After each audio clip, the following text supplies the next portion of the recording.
Hi, welcome back. Josh Carr here with a second video on a basic private equity partnership structure.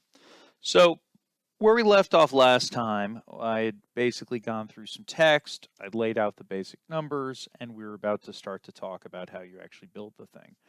So again, in this case, we have three tiers. Sometimes we call these tiers, sometimes we call them tranches. Different people have different names for different things, but they all basically lay out the same stuff. Tier 1, Tier 2, Tier 3. Tier 1 usually returns the money at the same rate we put the money in. In other words, if we put in the money 90-10, we get out the money 90-10. That's usually the case. Usually, it's up to a certain rate of return. The logic is the investor says, look, as long as I get a certain rate of return, I'm happy. But until I get that rate of return, I'm not going to let you, general partner, benefit over what I, limited partner, make. That's the basic premise. So again, up until that point, it's 90-10. And then we're going to split the money differently from 12 to 25 at a rate of 80-20. And then finally, we're going to split the money 70-30. Okay, so here she goes. Tier 1 looks like this. That is all of Tier 1. Let's talk about it. And I'll make it a little bigger so everyone can see it. So line 39, we have money in, we have money out. Money in, money out. We have a capital account for the limited partner and a capital account for the general partner. In other words, how much money did they put in? How much money are they getting out? If they put in 90 grand and the LP puts in, as you can see down here, 10, that's what they put in, 90 and 10, which again is 90 and 10% of the 100,000. We have a beginning of period balance, a BOP balance, an EOP balance, an EOP balance, basically what you have left. So this is what they put in at time 0, year 0, the beginning, call it what you will. So in year 1, there's the 90 that they put in, and then there's the 12% on the 90. In other words, they're owed 90 and then $10,000 on the 90, 12% on the 90.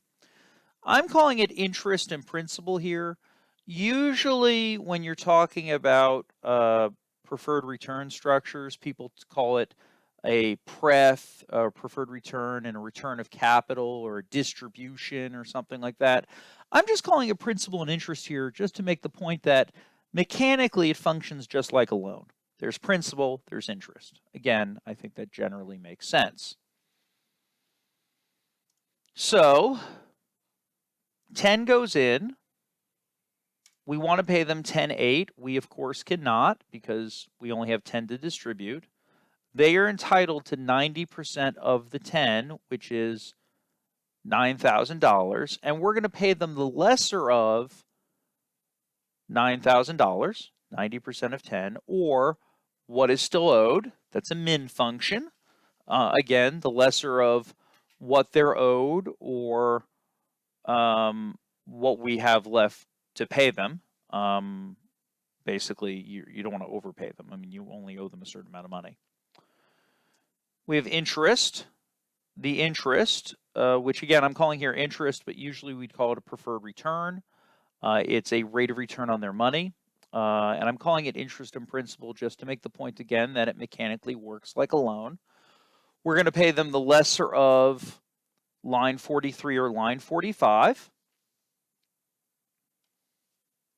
We don't pay any principal because, again, we're not paying them down. We owe them 10 in interest. We're paying them 9 in interest. As you can see, that means now the principal goes from 90 to 91 because if we owe them 10 and we pay them 9, well, then the balance goes up. Basically, we owe them more money. I mean, that's pretty straightforward, I think.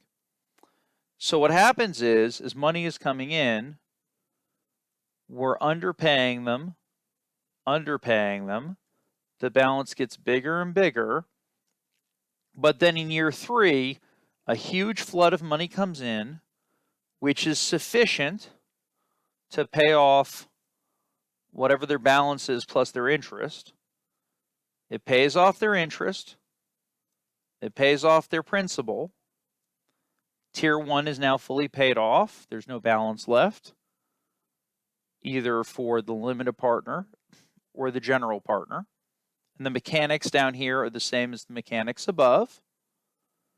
And we should see that when all is said and done, we have this IRR double check. We basically see that when the investor, the LP, gets to 12% on their money, the GP gets to 12% on their money. And all I did there is I said, take the pref and the pref and the repayment, basically take what you repaid them in these periods, and simply put, if you've been paying them 12% on their money, when you add up everything they put in and got out, they should get 12% on their money. And that's why we have an IRR double check here and an IRR double check here, which means if this is the amount of money we started with on line 39, and this is the amount of money we paid everyone, the remainder is what flows to the next tier. Basically, that is tier 1. So tier 1 pays them at 12% on their money, and that's it. With that said, this gets us through at least video 2, and video 3 we'll talk about tier 2 and tier 3, and we'll just kind of keep going. Awesome. Okay. Until next time, if this is the kind of stuff you're interested in, feel free to check out my website at, again, carrealestate.com, or, put something in the comments. Excellent. Thanks a lot.